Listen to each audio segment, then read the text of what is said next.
Hey guys, it's Renata from Nourish with Renata back with another episode. So today is a really special day. It is Monday, March 20th, 2023, and it's also the Spring Equinox. Happy Spring Equinox!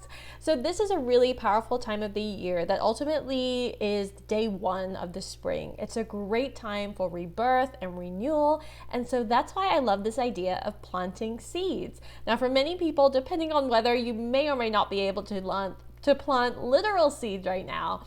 However, you can start planting really great internal seeds for your physical, mental, and spiritual well-being. So that's what we're talking about today. When it comes to the spring equinox, this is all about spring cleaning. So whether it be physical or energetic. So when we talk about spring cleaning, most often we think about things like decluttering, taking out old clothes and donating them. One thing that I love to do is to clean out the fridge, check out all the old food, clean up any stains and things like that, and put in some brand new things from the grocery store that are really healthy and nourishing for my body and for my family. But in addition to the really physical aspect of spring cleaning, I also want to bring your attention to the energetic side of it. And so what that means for me is a couple of different things. One, let's start talking about your mindset.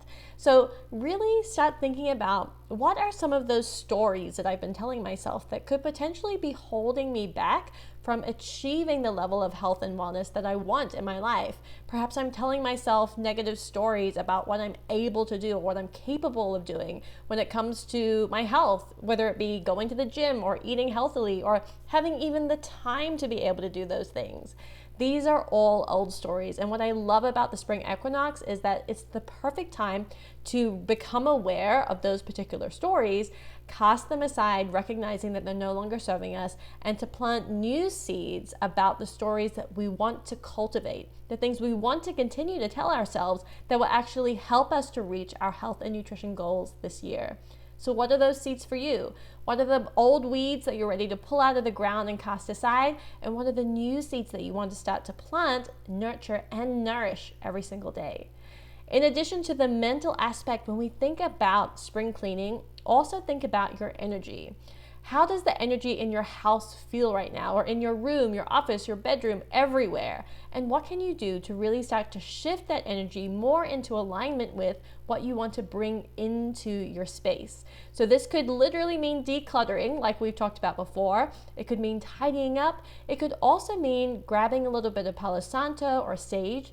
These are things that when you light them, you blow out the fire, but also you go around your house, particularly into the corners of the rooms, and mindfully think about cleansing the energy, releasing all the negative energy from that room, and also thinking about what do I want to bring into this space. So with everything, we want to remember the law of vacuum, which basically says if we create space by releasing or decluttering, we also want to be mindful of what energy or what are the things we're allowing to come back into that space. Because if you don't set that intention for what it is you want to fill your space with, then the universe will. So be really mindful and intentional about what you want to invite back into your space if you're doing any kind of energetic clearing. And so this could mean I want to invite in joy, happiness, well-being. I want to feel good about myself. I want to have confidence. I want to have self-belief.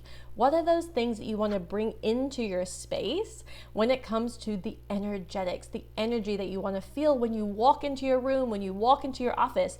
Think about those things.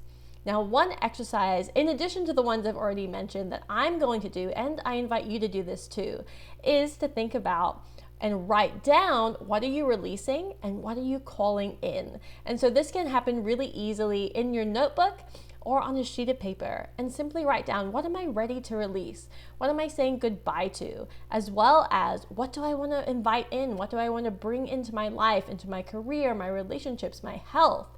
When we write these things down, it's a declaration of what we are releasing and what we're inviting in. And so this is really powerful because when we do this, when we literally put pen to paper, it's like manifesting your life. It's literally saying, these are the things that I want.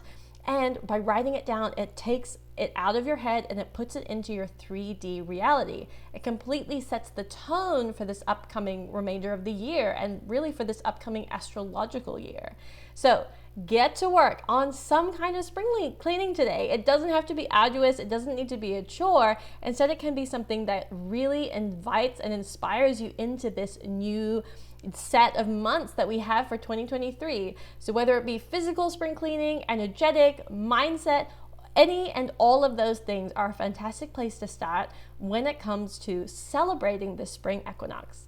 So let me know below, what are you releasing and what are you calling forth in the spring equinox? I would love to hear from you. And of course, if you're interested in more trainings such as this, where we go into even more depth and even more detail around developing the health and wellness that you truly want in your life, make sure to check out Nourish, the membership, which is my membership. This is for women that are ready to step into that next level of whole body holistic health, mind, body, and spirit. So check out the links below. I'd love to see you in there. Okay, guys, have an amazing spring equinox, and I'll see you soon. Bye.